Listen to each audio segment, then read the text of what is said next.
So hi guys, welcome back to my YouTube channel. मेरा नाम है देव और आज हम बात करने वाले हैं कि कैसे क्रिप्टो ट्रेडिंग को यूज़ करके सही से क्रिप्टो ट्रेड करके आप मंथली जो है वो एक अच्छा सा साइड इनकम जनरेट कर सकते हैं, जो ना कि आपके सारे बिल्स पे करेगा, बट आपको कहीं पे अगर खर्च करने हो, आपके लग्जरियस जो शौक होता है, ठीक है, जो आप सैलरी से करते हैं, वो बेसिकली क्रिप्टो आपको प्रोवाइड कर सकता है। ठीक है, ओके। सो फर्स्ट रूल यही है क्रिप्टो ट्रेडिंग का कि आप बिल्कुल ऐसा मत सोचिए कि मैं जो स्ट्रैटेजी बताने वाला हूँ वो 100% एक्यूरेट है। नहीं है, ओनली 50% एक्यूरेसी आपको मिलेगी। ठीक है, मतलब दो में से आपका एक ट्रेड गलत होगा, 10 में से 5 गलत हो गए, 100 में से 50 गलत हो गए। So please be prepared for this. पर अगर मैं आपको कुछ बोल रहा हूँ कि अगर आपको मैं प्रेजेंट कर रहा हूँ ये चीज़ यूट्यूब पे, जबकि मैंने इसको ट्राई कर रखा है काफ़ी टाइम से, मतलब कहते हैं ना, मैंने 6 महीना पूरा इसको बैक टेस्ट किया है, लाइव ट्रेड करके, लाइव प्रॉफिट्स को देख के कि कहाँ-कहाँ पे मुझसे इस स्ट्रैटेजी को यूज़ करने में गलती हुई, कहाँ-कहाँ पे मैंने जो है इसको सही से यूज़ किया और मैंने काफ़ी बढ़िया प्रॉफिट बनाया। सारी चीज़ें आज हम बात करेंगे, ठीक इसी वीडियो में। वीडियो बहुत ज़्यादा लंबा नहीं करूँगा, ट्राई करूँगा, बट कुछ पॉइंट्स जो होते हैं जो मैंने यहाँ पे लिखे हैं, उन सबको आज हम जो डिस्कस करेंगे डिटेल में। पहली बात, आपको आ जाना है 4 आवर्स टाइम फ्रेम पे। उसके लिए पहले तो आपको एक वॉच लिस्ट चाहिए। आप जो मेजर क्रिप्टोज़ यहाँ पे ये जो वॉच लिस्ट है, ठीक है, आप उसको सेव कर लीजिए। ठीक है, आप इनमें भी ट्रेड कर सकते हैं। नीचे वाले जो कॉइन्स होते हैं, इस पे भी आप ट्रेड कर सकते हैं, बट इनमें आपको एक चीज़ का दिक्कत रहेगा, वो होगा कि इनमें पंप और डंप इनके मुकाबले काफ़ी ज़्यादा होता है। तो अगर पंप आपके फ़ेवर में आया, तो ऑब्वियसली आप काफ़ी बढ़िया रिटर्न कमाओगे, और आपके फ़ेवर में नहीं आया, डोंट वरी, आपका स्टॉप लॉस हिट होगा, जो मैं आपको बताऊँ कितना स्टॉप लॉस आप रख सकते हो, कितना अर्न आप कर सकते हो। ठीक है, तो आप इनको भी यूज़ कर सकते हो। तो मेक श्योर आप, मैं धीरे-धीरे इसको ऊपर ले रहा हूँ। आप चाहो वीडियो को पॉज़ कीजिए, एक स्क्रीनशॉट ले लीजिए एंड देन आप ऐड कर लीजिए। बेसिकली ये सारे जो क्रिप्टोज़ है, ठीक है, आपको बाइनेंस के वॉच लिस्ट पे भी मिल जाएँगे, सो डोंट वरी, आप बाइनेंस ऐप भी यूज़ कर सकते हैं। ऑलराइट? ओके। पहली चीज़, हम जो है वो मूविंग एवरेज यूज़ करने वाले हैं। ठीक है, यहाँ पे मैंने basically 4 hour time frame use किया, बिकॉज़ ये कोई डे ट्रेडिंग स्ट्रैटेजी नहीं होने वाली। डे ट्रेडिंग में सबसे ज़्यादा कोई कमाता है तो वो होता है ब्रोकर। ठीक है, आपका ब्रोकर जो आपको लेवरेज देने पे कमाएगा, वही कमाएगा। हम स्विंग ट्रेड यूज़ करेंगे, क्यों? क्योंकि डे ट्रेड के मुकाबले स्विंग ट्रेड में ना कुछ चीज़ें कन्फर्मेशन ज़्यादा देती है। आई मीन, अगर कहीं पे कोई सपोर्ट बन रहा है, कहीं पे कोई रेजिस्टेंस बन रहा है, तो कंफर्म आप कह सकते हो कि नहीं, यस, ये चीज़ तो कंफर्म हो सकती है कि ये, क्योंकि ये बड़े टाइम फ्रेम पे बनी है। 4 घंटा अगर कोई एक रेड कैंडल बनती है, दैट मीन्स कि वहाँ पे रेजिस्टेंस ज़्यादा है। यहाँ पे सेलर्स जो 4 घंटे से भी ज़्यादा डोमिनेंट थे, इसीलिए वो बना। बट डे ट्रेडिंग में क्या होता है, 5 मिनट का कैंडल क्लोज, आपने 5 मिनट में देखा सपोर्ट बन रहा है, आपने बाइंग करके, दैट मीन्स कि वहाँ पे चांसेस है। मैं ऐसा नहीं बोलूँ कि डे ट्रेडिंग खराब है, मैंने सब कुछ कर रखा है। मैंने एक वीडियो भी बना था डे ट्रेडिंग के ऊपर, जहाँ पे मैंने 35% आरओआई जनरेट किया था। But this is my personal strategy, जो मैं आपको आज यहाँ पे शेयर करने वाला हूँ, जिसको मैं खुद यूज़ करता हूँ, जिसको मैं ऑलमोस्ट हर दिन यूज़ करता हूँ। और ये डे ट्रेडिंग से काफ़ी ज़्यादा बेहतर है, क्योंकि इसमें ना तो आपको ज़्यादा स्क्रीन टाइम लगेगा, ना तो आपको ज़्यादा कोई झंझट लगेगी। आपको क्रिप्टो को फटाफट से सिलेक्ट करने में आसानी होगी। ठीक है, आपको बेसिकली क्या करना है, आ जाओ 4 घंटे के टाइम फ्रेम पे, या ट्रेडिंग भी ओपन करो 4 घंटे के टाइम फ्रेम पे, 20 और 60 मूविंग एवरेज जो है वो और डाल दो यहाँ पे इंडिकेटर पे। सिंपली आप टैप करो। आप यहाँ पे मूविंग इतना भी लिखोगे, आपको मूविंग एवरेज मिल जाएगा। आप यहाँ पे करोगे, ठीक है। बेसिकली ये 9 मूविंग एवरेज होगी, दोनों के दोनों आपको 2 बार क्लिक करना है, ताकि 2 मूविंग एवरेज ऐड हो जाए। दोनों 9 होगी, आपको सेटिंग में जाना है, एक को 20 करना है। ठीक है, यहाँ पे आप कलर चेंज कर सकते हो, और एक को आपको 50 करना है। यहाँ पे आप कलर चेंज करके इसको थोड़ा थिक कर दीजिए, ताकि आपको ज़्यादा समझ आए। अब क्या करना है, यहाँ पे देखिए मैंने पूरा चीज़ आप समझाया है।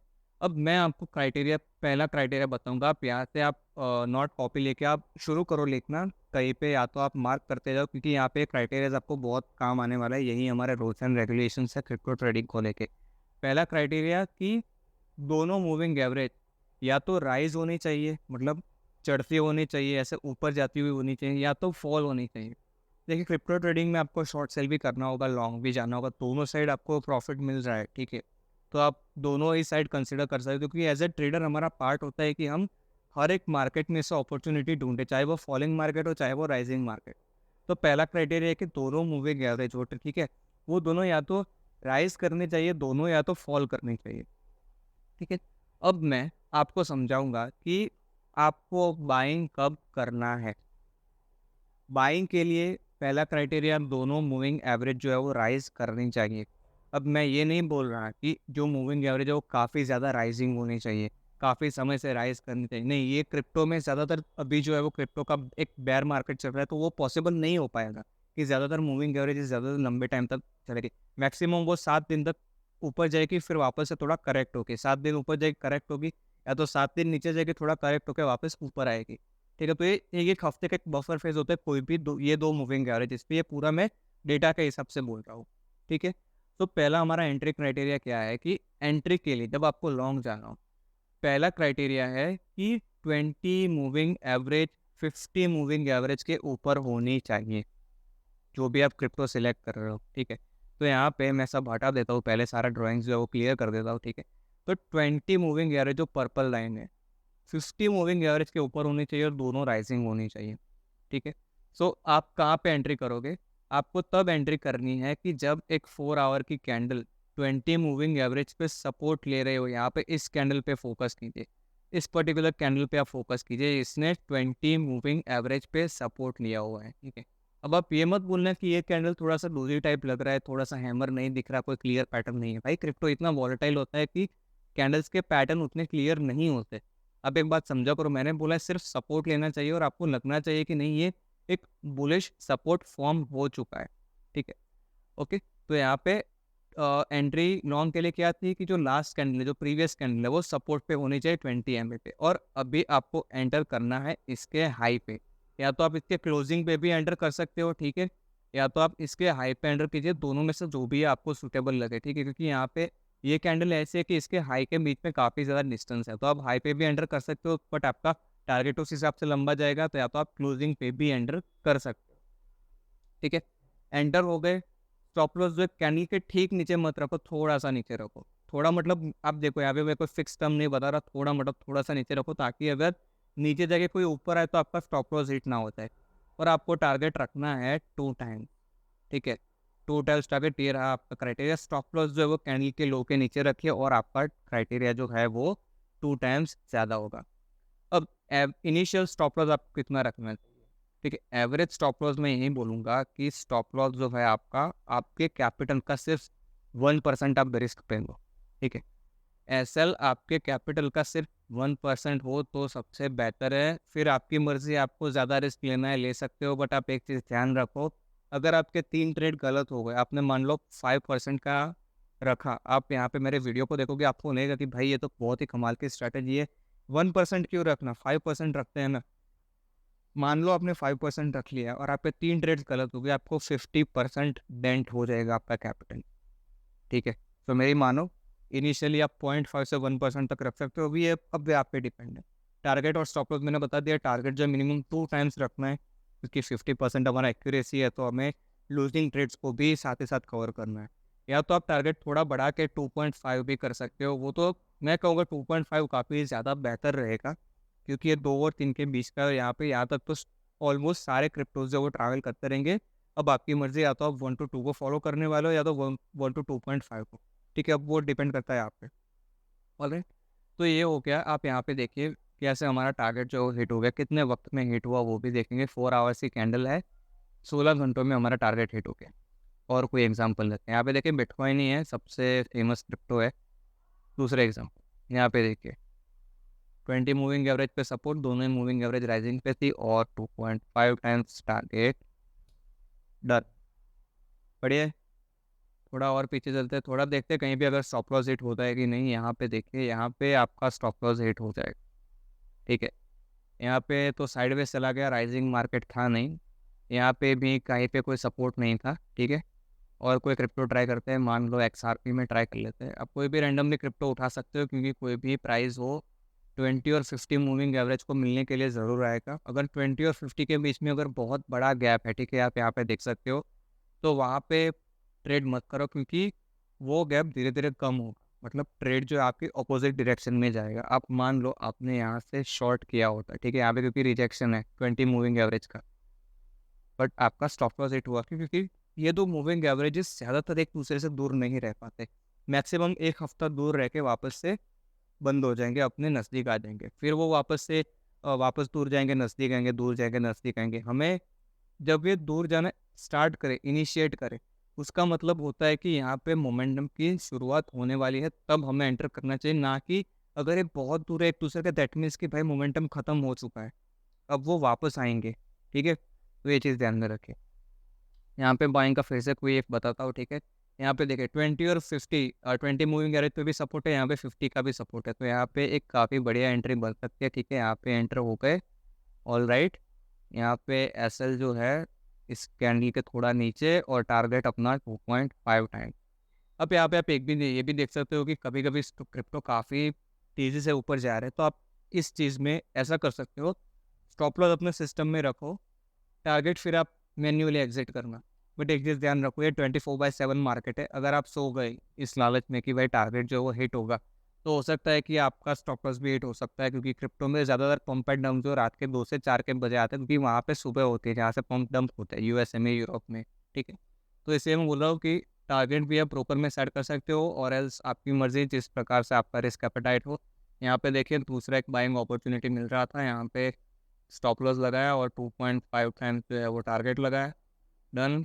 अब देखिए यहाँ पे और कोई एग्जांपल मिलता है तो वो देखते हैं, फिर हम शॉर्ट सेलिंग का एग्जांपल देखेंगे, शॉर्ट सेल कैसे करना है। सोलाना दोनों मूविंग एवरेज राइजिंग है। ठीक है, राइजिंग पे तो कहीं पे नहीं है, साइडवेज है। कभी कभी साइडवेज मार्केट में आपको बहुत ज़्यादा गुस्सा आएगा, क्योंकि यहाँ पे कोई सपोर्ट मतलब मूविंग एवरेज साइड में होगी, तो इसलिए मैंने इतनी भर भर के इतनी बड़ी वॉच लिस्ट दी, क्योंकि आप कहीं ना कहीं दिन का एक ट्रेड तो मिल ही जाएगा, उतना तो मैं कह दूँगा। ठीक है, यहाँ पे सपोर्ट मिल रहा है। ठीक है, हमने गए 2.5 टाइम्स टारगेट इनिशियल। अब चलो बात करते हैं शॉर्ट सेल कैसे करना है। सेम चीज़ है, बट सारी चीज़ रिवर्स में है। शॉर्ट करने के लिए पहले जो कैंडल 20 MA जो है, ठीक है, वो 50 MA के बिलो होनी चाहिए, नीचे होनी चाहिए। ठीक है, यहाँ पे आप इस फेस को देखिए, इस पर्टिकुलर फेस को देखिए, 20 जो है वो 50 के नीचे है। ठीक है, और एंट्री हम लॉन्ग में क्या एंट्री करते थे कि जब 20 MA पे सपोर्ट ले, तो हमें शॉर्ट पे कब एंट्री करने की, जब भी 20 MA पे रेजिस्टेंस ले। अब यहाँ पे देखिए इस पर्टिकुलर कैंडल पे 20 MA पे रेजिस्टेंस है, यहाँ पे स्टॉप लॉस रखा और यहाँ पे 2.5 टाइम्स टारगेट। डन, क्या बात। और कुछ देखिए, यहाँ पे जो एक बैरिश फेस चल रहा था, यहाँ पे भी देखिए एक यहाँ पे रिएक्शन था 20 MA से, 2.5 टाइम्स टारगेट रखा। डन। ये तो साइडवेज मार्केट है, क्योंकि दोनों मूविंग एवरेज ही साइडवेज में है। ठीक है, यहाँ पे वापस से एक लॉन्ग एंट्री मैंने आपको यहाँ पे बताई, और दूसरा कोई शॉर्ट एंट्री देखते हैं। यहाँ पे देखिए एक रिजेक्शन यहाँ पे मिला था 20 MA पे। ठीक है, और दोनों मूविंग एवरेज एक दूसरे के बहुत करीब थी, मतलब मोमेंटम काफ़ी बढ़िया रहेगा यहाँ पे, तो 2.5 टाइम्स जो है वो टारगेट आप रख सकते हैं बेसिकली। ऑल राइट, दूसरे किसी क्रिप्टो में देखते हैं, रैंडमली यहाँ पे कोई क्रिप्टो उठा लेता हूँ, आईसीपी। चलिए आईसीपी पे देखते हैं। तो आईसीपी में भी देखिए यहाँ पे दोनों मूविंग एवरेजेस फॉलिंग में है। यहाँ पे इस पे रिजेक्शन मिला 20 पे, शॉर्ट कर दिया। ठीक है, और 2.5 टाइम्स अपना टारगेट जो है वो हमने कैच कर दिया। बढ़िया है ना, एकदम सही में। कभी कभी स्टॉप लॉस भी हिट होगा, घबराइएगा मत। मैंने बोला 50% एक्यूरेसी है, अभी आप ज़्यादा से ज़्यादा क्या एक्सपेक्ट कर सकते हो। यहाँ पे लाइव पे देखिए, यहाँ पे एक राइजिंग चल रहा है। ठीक है, तो यहाँ पे आप अपना ऑर्डर प्लेस कर सकते हैं। 2.5 टाइम्स आपका टारगेट जो ऑलरेडी हिट हो चुका है, बेसिकली वापस यहाँ पे आ रहा है। अब कुछ ट्रेड्स यहाँ पे मैंने लाइव लिए हैं आज के दिन आपको बताने के लिए। पहला है इथेरियम में। ठीक है, यहाँ पे देखिए इथेरियम में क्या है कि यहाँ पे 20 पे सपोर्ट लिया है, तो मैं यहाँ पे लॉन्ग जाऊँगा, यहाँ पे अपना रखूँगा, और 2.5 टाइम्स जो है वो मेरा टारगेट रहेगा। ठीक है, दूसरा है मैटिक। मैटिक पे भी देखिए, और देखिए जब भी कभी कभी होगा, एक चीज़ आप नोट कर लीजिए, कभी कभी होगा कि आपने एंट्री ली और आपको एक ऐसे कैंडल देखने को मिली, तो उस वक्त घबराना नहीं है। हो सकता है वापस से इसको टच करने, यहाँ पे वापस से मूविंग एवरेज को रिटेस्ट करने भी आए, हो सकती है। यहाँ पे DYDX पे देख लीजिए, सिमिलरली यहाँ पे एक ऐसी फॉर्म हुई है, ज़्यादातर केस में आपको ये देखने को मिलेगा। ठीक है, और एक चीज़ ध्यान पे रखिए कि अगर इतनी बड़ी कोई कैंडल बन रही है, ठीक है, जिसका मतलब बहुत ही बड़ी यूजुअल कैंडल से काफ़ी बड़ी कैंडल अगर बन रही है सपोर्ट लेवल पे और रेजिस्टेंस लेवल पे, तो फिर उसको जाने दीजिए, उसको ट्रेड मत कीजिए, क्योंकि अल्टीमेटली आपका टारगेट जो है वो, आपको टारगेट हिट करने में ज़्यादा टाइम लगेगा। और मैंने बोला था कि हम जो अगर मंथली इनकम के लिए यहाँ पे ट्रेड कर रहे हैं, सो हम ट्राई करते हैं कि ज़्यादा से ज़्यादा हम टारगेट जो है वो ज़्यादा से ज़्यादा अचीव कर लें। ठीक है, अब मैंने आपको रिस्क मैनेजमेंट बता दिया, रिस्क मैनेजमेंट रिपीट करता हूँ। यहाँ पे आपका एसएल जो है 1% रहेगा, आपका टारगेट जो है, ठीक है, लेवरेज, ये आप लेवरेज उस हिसाब से आप एडजस्ट कर सकते हो कि कैसे आपके कैपिटल का 1% होता है, कैसे 2.5% होता है, ठीक है। और एक और रूल है कि ब्रेक इवन पे कब निकलना है। ब्रेक इवन पे तब निकलना है कि जब भी आपका जो है क्रिप्टो, ठीक है, व्हेन योर स्क्रिप्ट, ठीक है, आपका जो भी स्क्रिप्ट है वो 2 टाइम्स तक का टारगेट अचीव कर ले, 1 to 2 टाइम्स तक का टारगेट अचीव कर ले, ठीक है, when your script after reaching target comes back to entry. जब भी देखे कि आपका कोई भी क्रिप्टो है, ठीक है, आ, एक 1.2 टाइम्स तो आपका मिल गया, मतलब 1.5 से 2 टाइम्स मान लो आपने देख लिया यहाँ पे, 1 to 2 नहीं, वो थोड़ा सा इसको मैं देखता हूँ, 1.5 से अगर 2 टाइम्स तक का टारगेट आपको मिल गया और ये वापस से रिवर्स आ रहा है, इसका मतलब ये है कि यहाँ पे आपका वक्त बर्बाद होगा, क्योंकि यहाँ पे रिवर्स आएगा, सपोर्ट लेगा नहीं लेगा वापस से, अगर स्टॉप लॉस हिट हुआ तो आपका टाइम जाएगा, ठीक है। तो आप ये ब्रेक इवन रूल, आप अगर फ्लेक्सिबल हो, ठीक है, तो आप ये ब्रेक इवन रूल सेट कर सकते हो। ऐसा टारगेट मैंने अपने हिसाब से 1% दिए, ठीक है।